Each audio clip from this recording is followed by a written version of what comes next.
Você já foi tratada como um peso, justo por quem deveria segurar a sua mão? Até onde vai o amor quando ele custa tempo, dinheiro e paciência? E quando percebes que, na tua própria casa, és a única pessoa que não tem lugar? A sala estava cheia, mas ninguém realmente me via. As chávenas de café, as vozes baixas, o relógio a cortar o ar, tudo parecia civilizado, menos a decisão. Serguei falou para a janela, como se eu não estivesse ali. Nadenka. E para te bem. A casa da tua avó tem ar puro, sem escadas. Vais recuperar. Recuperar. A palavra bateu-me no peito como uma porta fechada. A minha filha não me olhou. Mexia no telemóvel com pressa de fugir do silêncio. O meu filho, com a pressa de quem quer despachar um incômodo, atirou. Mãe, se tens de ir, vais. A gente trabalha e estuda. Quem é que cuida de quem? Eu quis dizer que sempre fui eu. Que fui eu quem cuidou de todos dos febrões, das contas, dos trabalhos que o pai não acabava. Quis dizer que as minhas costas doem porque carreguei a casa, e que os meus olhos se turvam porque há anos não durmo inteira. Mas a voz ficou presa, como poeira na garganta. Vias a traição nos detalhes. O casaco do Serguei, cuidadosamente passado, as chaves do carro a tilintar, o envelope com dinheiro para começares. Tudo pensado, tudo sem mim. Lembrei-me da noite em que recusei a promoção, a família precisa mais de ti em casa, e da manhã em que vendi o meu anel simples para pagar o curso do meu filho. Lembrei-me de quando quis um gato. E ele, com alergia, riu como quem me devolvia à infância. Sonhos são barulhentos, Nádia. Sê prática. Eu fui. Durante anos, eu fui. Vamos, disse ele, estendendo-me a mão como quem ajuda alguém a descer um degrau. Agora? Perguntei parva. Quanto mais cedo começares, melhor, respondeu, sem me tocar. No carro, eu abracei a mala como quem abraça um resto de vida. A cidade passava pela janela como um filme que já não me pertencia. Pensei que a doença nada mortal, disseram era, afinal, a desculpa perfeita para me desocuparem da cadeira. Chovia fino quando chegamos. A casa da minha avó, outrora modesta, parecia ter encolhido dentro da umidade. O telhado curvado, a pintura a escamar. Ele forçou um riso. Por fora assusta, por dentro é melhor. Por dentro cheirava a desistência. Colchão úmido, paredes manchadas, um silêncio que zumbia como lâmpada velha.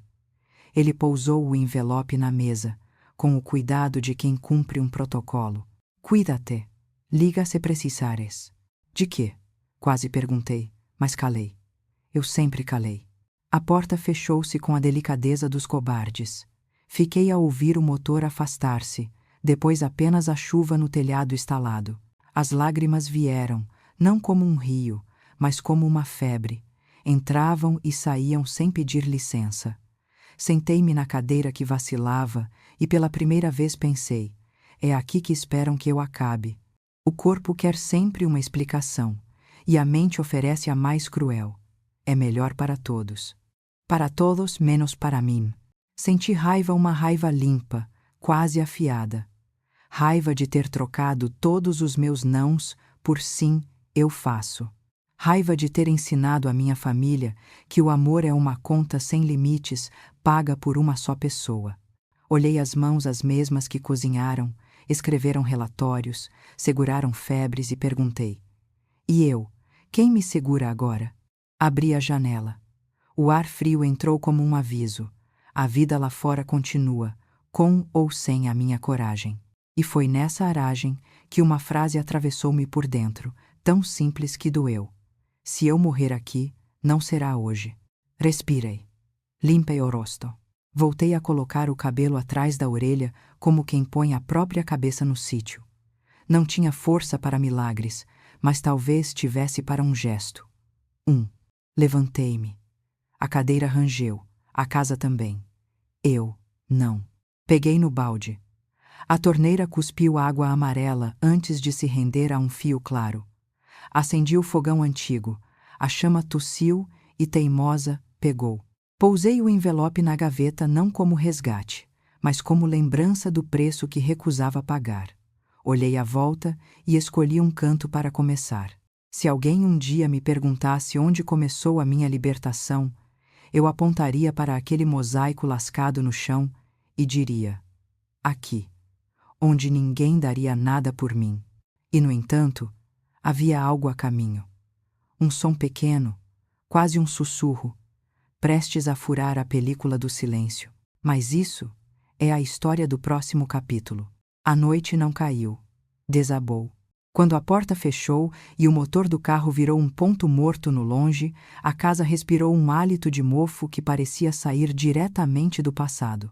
O chão estalava como se fizesse força para não ceder. As paredes, com as suas manchas, pareciam mapas de um país que já não existe. Eu estava no centro da ruína, e a ruína estava dentro de mim. A primeira batalha foi com a água. A torneira tossiu ferrugem antes de cuspir um fio tímido, pálido, quase envergonhado de existir. Enchi o balde devagar, braços trêmulos, como quem carrega não água, mas anos de frases engolidas. Levei-o até ao fogão velho, aquele ferro negro, de biqueira torta, que olhava para mim com desconfiança. Risquei o fósforo. A chama dançou um segundo e apagou, como se troçasse da minha pressa. O segundo fósforo pegou. O cheiro do gás misturou-se ao das paredes úmidas. Pousei a chaleira, esperando que o tempo fizesse a sua parte. Foi aí que o telhado me respondeu. Um lasco de telha soltou-se lá em cima e bateu no chão a 2 palmos do meu pé. Não foi só o ruído, foi a mensagem. Até o céu aqui cai. O susto veio com vertigens. O mundo inclinou-se como barco mal ancorado. Segurei a borda da mesa, respirei fundo e contei devagar como quem volta de um abismo. 1, 2, 3. Não hoje, pensei de novo, e a frase, repetida, começou a ocupar espaço como um móvel novo num quarto vazio. Eu fedia a chuva e solidão. Abri a janela para expulsar o cheiro e entrou um vento molhado que gelou a alma. A escuridão deu pela minha presença e colou-se a mim.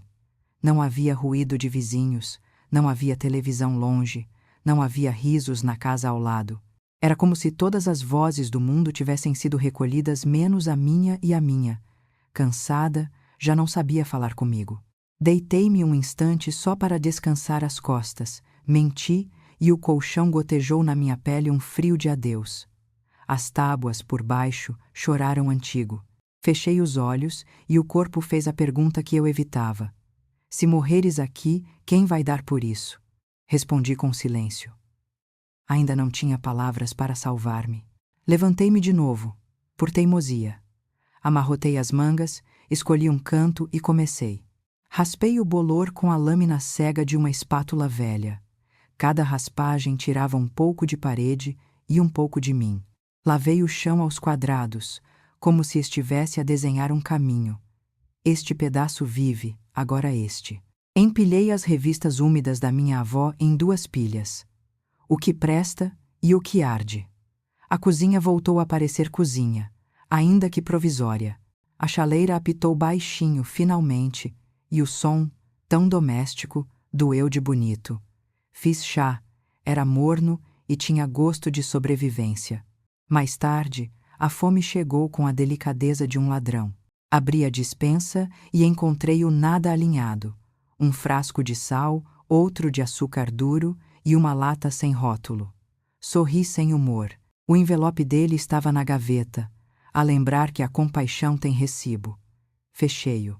Vesti o casaco, atirei o lenço ao pescoço e saí na chuva miúda, que parecia cair só para testar a minha paciência. Na mercearia, 2 caras que não conhecia. Ninguém perguntou nada. Voltei com pão, leite, fósforos e uma vela, e a sensação de que por hora eu dava conta. Quando o relógio da parede parada bateu o que não era hora porque o tempo ali dentro era outro, a casa caiu sobre mim de novo. O cansaço não era só do corpo. Era um cansaço antigo, herdado, aquele que se instala quando te convences de que és útil apenas pelo que renuncias. Sentei-me na cadeira que rangia e chorei de novo, mas desta vez o choro foi diferente. sem vergonha, sem pedir desculpa à casa por molhar o chão. Chorei por todas as vezes em que me disseram ser prática quando eu queria ser pessoa. Foi então que ouvi um som mínimo, quase uma dobra no ar. Não era o telhado, não era a água, não era o vento. Era um miado curto, aflito, como um telefonema de um mundo muito pequeno. Olhei para a porta. Nada. Olhei para debaixo da mesa. Somente pó e um prego torto a pedir sapatos cautelosos. O miado de novo agora mais perto, agora mais dentro. Olá? Disse eu, erida idiotice de cumprimentar Ovácio. Apontei a vela como quem oferece farol. O som respondeu, e o meu peito fez aquele gesto antigo e esquecido. Abriu-se. De joelhos, fui seguindo o ruído pelos cantos, movendo caixas, afastando a cortina rota, até que por trás do balde, 2 olhos verdes cortaram a noite. Pequenos, desconfiados, lindos de teimosia. Não o peguei, não ainda. Fiquei ali, imóvel, a aprender a respirar do jeito dele, curto, atento, vivo. A casa, talvez com ciúmes, rangeu outra vez, mas já tinha perdido o monopólio do meu medo. O miúdo felpudo deu um passo. As patas molhadas desenharam 3 pontos no chão, e eu entendi que a solidão é um animal que foge quando outro coração aparece. A vela encurtou-se e a noite, do lado de fora, não melhorou. Mas dentro de mim, uma margem abriu. Eu não sabia o nome dele, nem o que podia perder ao deixá-lo entrar. Sabia apenas isto. Se eu tinha de escolher entre desistir ou acender um fio de ternura, eu escolheria a ternura. E foi aí, entre uma gota do telhado e um par de olhos verdes, que o primeiro amanhã perdeu o medo de chegar. Ele não veio a correr. Veio com dignidade. 2 olhos verdes e uma indecisão no passo, como quem pergunta se a minha voz seria lugar seguro. Ajoelhei-me e fiquei esperando. É assim que a confiança nasce, no silêncio onde ninguém exige nada. Olá, miúdo! Sussurrei. E a casa, que há pouco me parecia inimiga, ficou a escutar comigo. Aproximei um pires com um resto de leite morno. Ele cheirou, recuou, cheirou outra vez, e só então bebeu, numa concentração tão absurda que eu tive vontade de pedir desculpa por respirar alto. Quando acabou, colocou a patinha na borda do pires, como quem diz, é meu. E eu ri pela primeira vez, desde que fui deixada ali. O riso saiu sem maquilhagem, meio cansado, meio novo. Era minúsculo, preto como noite de telhado roto, com um remendo no focinho que parecia ponto mal dado. Toquei-lhe com um dedo, apenas, e ele fechou os olhos. Aquele gesto miúdo, confiar por um segundo, abriu uma fresta no meu peito por onde entrou ar. Rumo, falei sem pensar. Vais chamar-te Rumo. Ele não pareceu discordar. Deixou-se pegar, leve como desculpa que chega tarde. Encostou a cabeça no oco da minha clavícula, e ali fez aquele som que eu não ouvia há anos. Um ronronar que não pede nada, não cobra nada, só diz, estou. E estar às vezes salva. Passei a noite a improvisar ternura. Pus uma caixa de papelão com um pano velho perto do fogão, para que o calor fingisse que a casa tinha coração. Comi pão com chá, partilhei a última migalha, que ele recusou com altivez. Limpei-lhe as patinhas com um algodão, e ele tolerou como quem aceita limites de quem o acolhe. A vela encurtava e o cansaço era todo, mas havia um ritmo novo no ar, o do seu peito contra o meu. E então aconteceu. Adormecemos. Ele acima do meu peito, redondo, pequeno, absoluto, o peso quase nenhum, o sentido todo. Acordei com o som do telhado pingando um compasso lento, o corpo doía, mas a mente estava menos cruel. A primeira coisa que fiz foi escrever, num papel amarrotado, uma lista que intitulei Coisas para viver mais um dia. 1. Dar água quente ao humo. 2. Abrir as janelas para que a casa desaprenda o cheiro da desistência. 3. Ligar o fogão sem medo. 4. Limpar um quadrado de chão. Só um. 5. Tomar o comprimido na hora. 6. Fazer sopa. 7. agradecer por qualquer coisa minúscula. Colei a lista na parede com fita adesiva velha.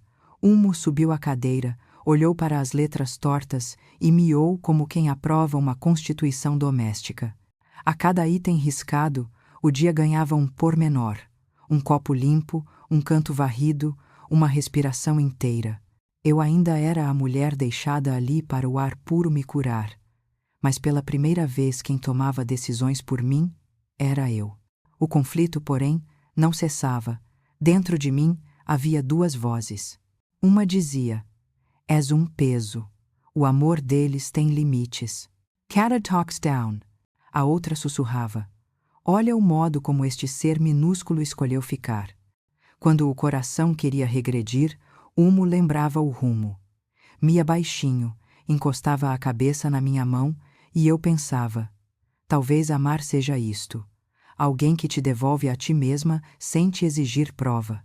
À tarde, enquanto esfregava as manchas da parede, o corpo tremeu. Sentei-me no chão, meio zonza, e a casa voltou a testar-me com aquele eco de vazio. Humo veio, pousou as duas patas no meu joelho, e ficou ali o médico mais antigo do mundo, que não receita nada além de presença. Foi assim que aprendi a cuidar de mim. Primeiro ficando quieta ao lado de quem precisava de mim. Depois, ousando precisar de mim mesma. Também aprendi a rir sozinha. Descobri que Humo odeia o som dos pregos e adora perseguir sombras. Persegue as minhas sombras na parede como se caçar o passado fosse possível. E de certo modo, é. Cada gargalhadinha que ele me arrancava era uma unha a menos cravada no ontem.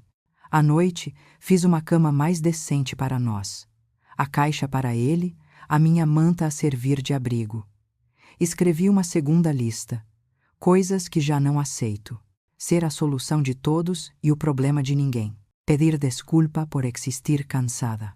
Chamar de amor aquilo que me desocupa. Dobrei o papel e guardei no bolso como quem carrega um amuleto. E foi com a mão nesse bolso e a outra acariciando o rumo que ouvi, ao longe, um som que a princípio pensei ser do telhado, mas não era.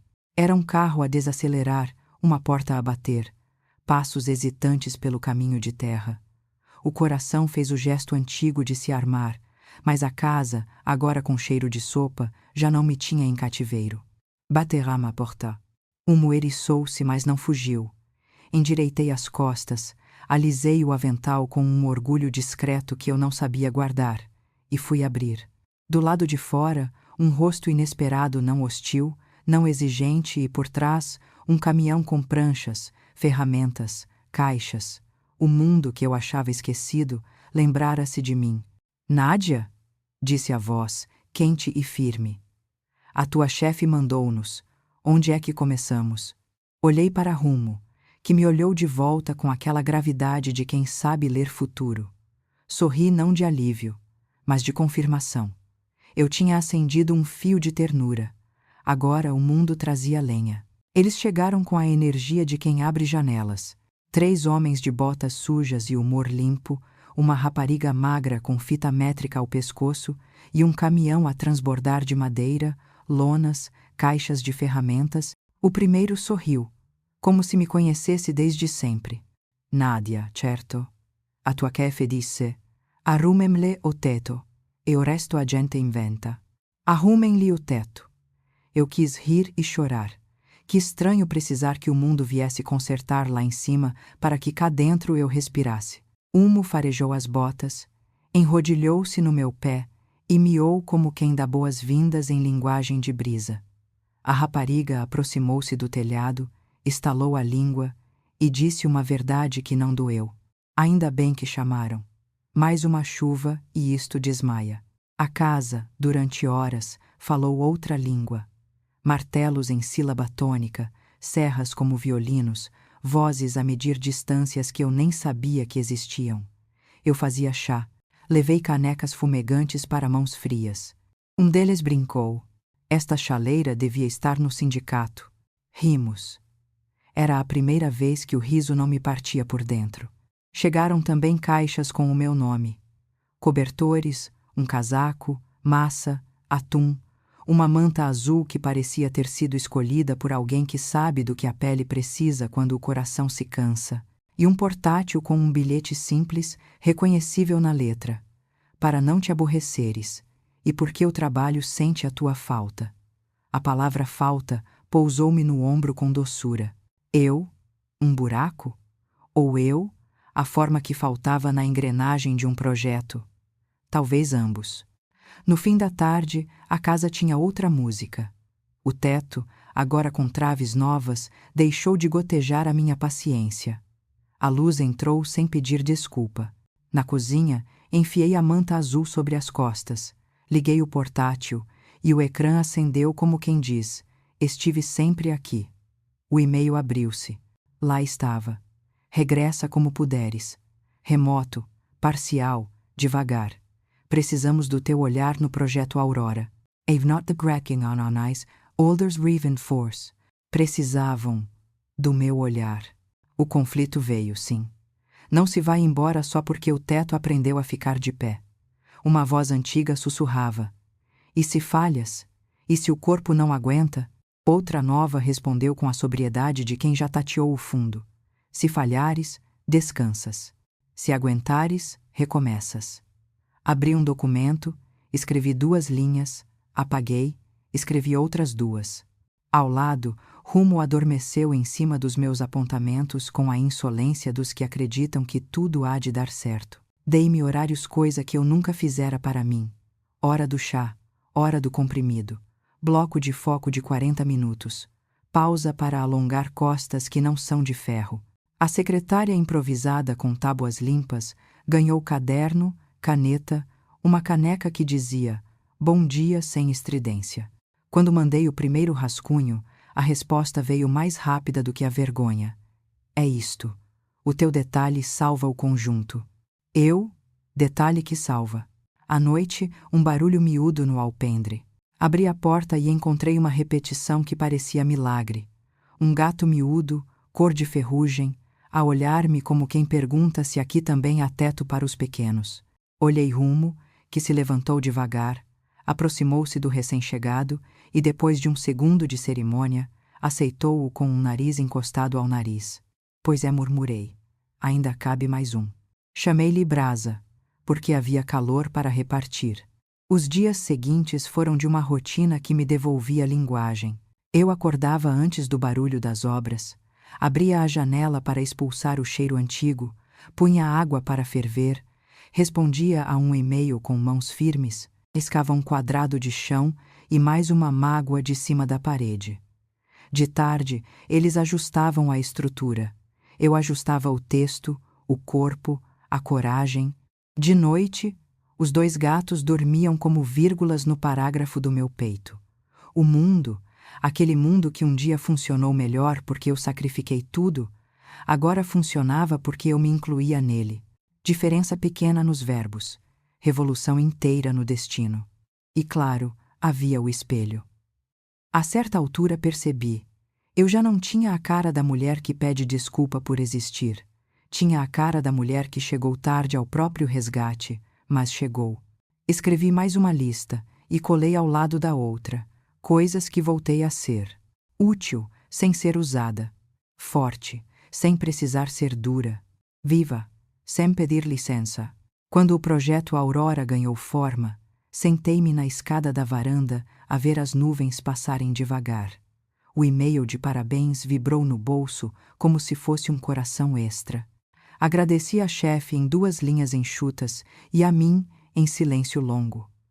A casa já não cheirava a desistência, cheirava a sopa, madeira nova e páginas impressas. O telefone tocou outra vez. Nádia, a diretoria pediu que te passe os parabéns. E vão enviar um bônus. Tu seguraste a entrega. Sorry. Não porque o dinheiro resolve, a traição não resolve, mas porque a dignidade tem fome de reconhecimento. Fechei os olhos, respirei fundo e prometi a mim mesma que nunca mais confundiria utilidade com amor. Foi nesse instante que o mundo antigo decidiu lembrar-se de mim também. Do lado de lá, a cidade fazia contas sem a minha mão para corrigir. Alguém ali percebeu que a minha ausência não era um capricho. Era a peça que faltava no puzzle da casa que me deixou partir. O primeiro sinal foi um silêncio pesado do outro lado da linha, um número familiar que entrou, hesitou, caiu. Depois, mensagens curtas, apressadas, quase humildes. E, por fim, um plano. Amanhã vamos aí. Vamos conversar. Humo ergueu a cabeça. Brasa endireitou as orelhas. Eu não fechei a porta. Fechei um capítulo. E fui pôr água a ferver não por servidão, mas por escolha.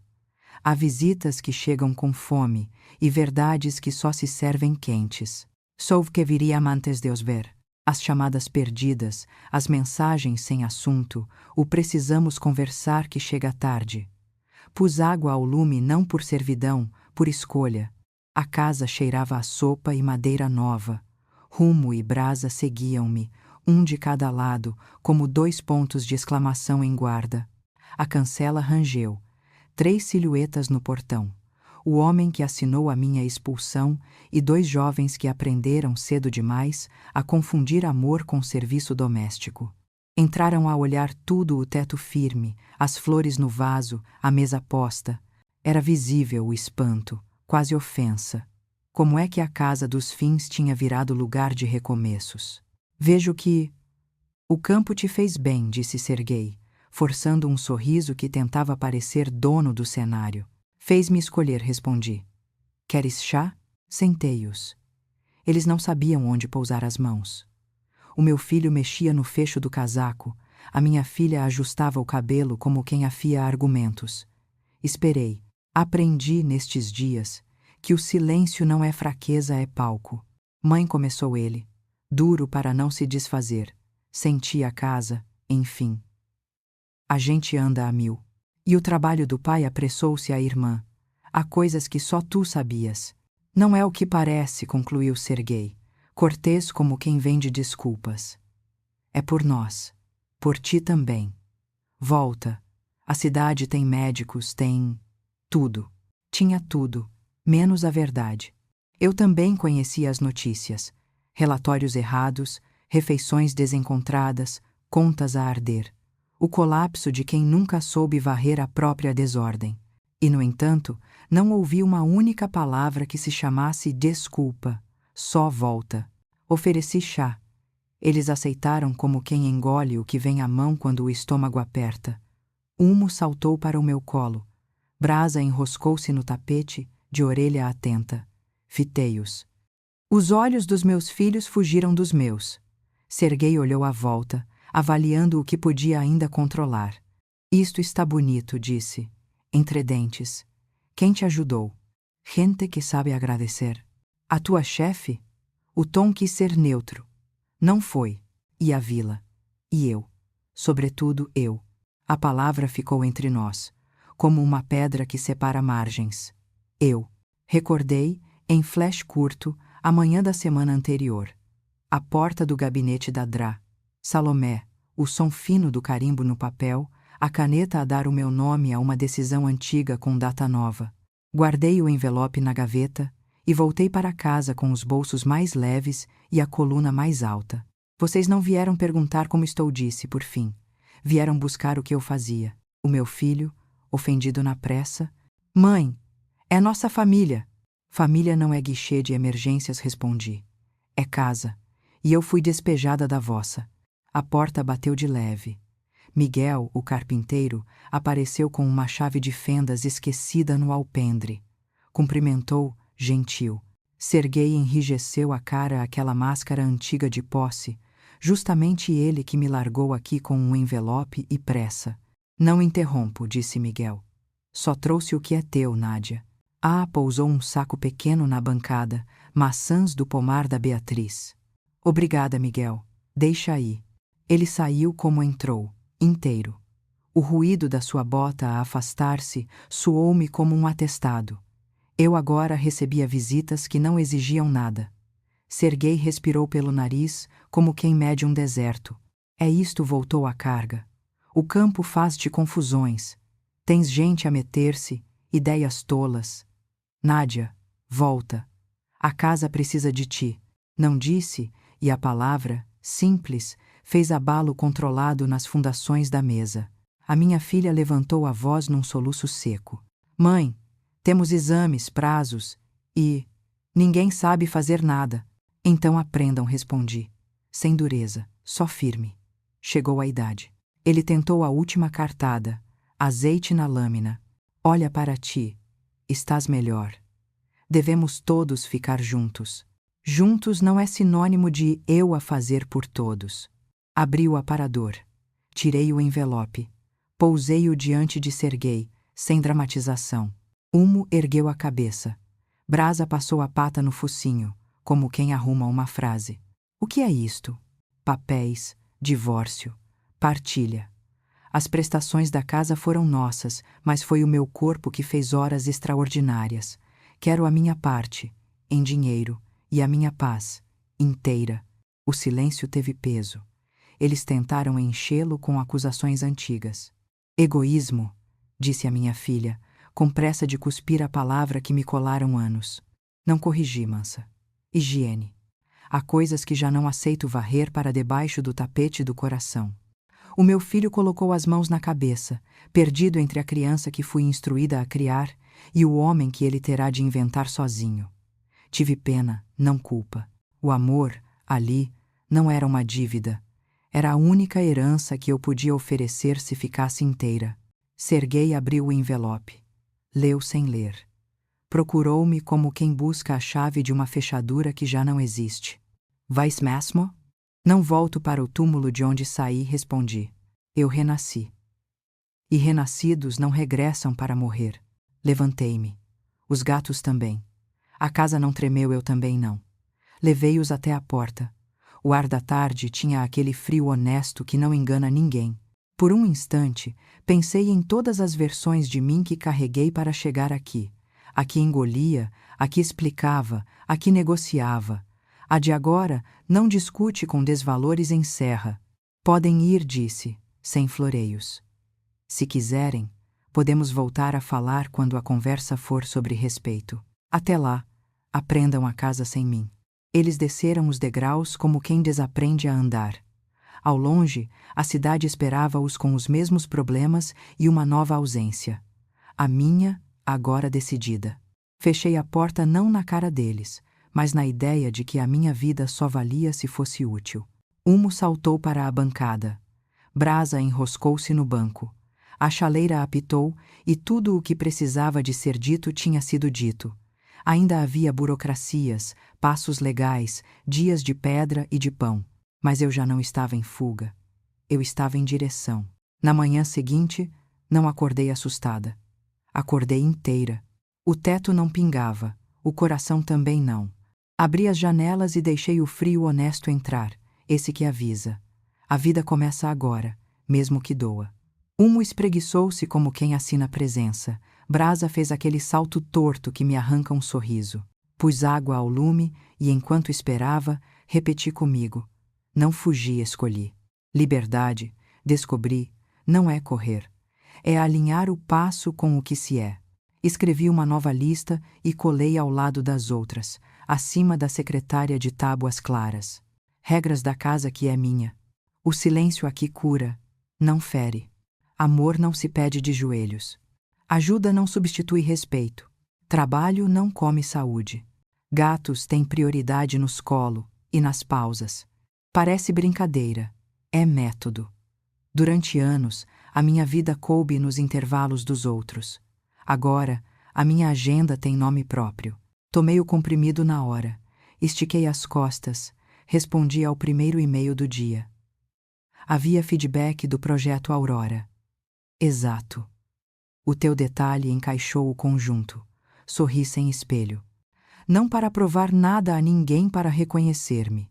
Lavei as chávenas, catei as migalhas da bancada e, sem pressa, pendurei o quadro vazio na parede da sala. Um retângulo branco, moldura simples. O objeto mais puro que já tive. Aproximei-me e sussurrei, como quem conversa com a própria coragem. Da próxima vez, penduro aqui uma memória escolhida. Não uma foto imposta de uma festa onde eu servi convidados. Não um orgulho da família que me custou noites, uma memória minha. Talvez o dia em que corri debaixo de chuva sem pedir licença. Talvez uma tarde banal com sopa, madeira nova e 2 gatos a dormir. O passado tentou telefonar. Tenta sempre. Vem vozes com educação de anúncio. Ficamos exaltados, tu sabes como é. Ou com urgência funcional. Podes enviar aquele ficheiro? Respiro. Penso no envelope sobre a mesa, nos carimbos que não andam para trás, na casa que me expulsou a chamar-se família para abreviar culpas. E respondo do único sítio onde a minha respiração está certa. Não. Às vezes acrescento. Quando houver respeito, falamos. Outras vezes não acrescento nada. Aprendi que explicação dada em demasia gasta dignidade. A vila, ao contrário, sabe chegar. Trouxeram pão, histórias, gargalhadas de quintal. A Beatriz apareceu com maçãs, o Miguel prometeu uma prateleira para os livros. Não cobram, não contabilizam. O bem aqui tem a simplicidade de quem sabe que amanhã pode precisar também. Sentei-me no alpendre, cortei as maçãs, fiz um bolo.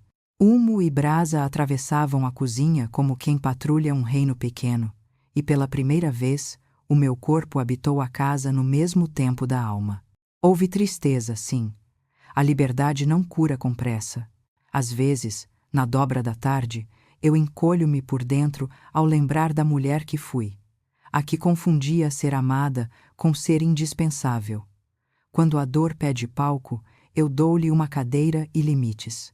Sento-me ao lado dela, ofereço chá, deixo chorar.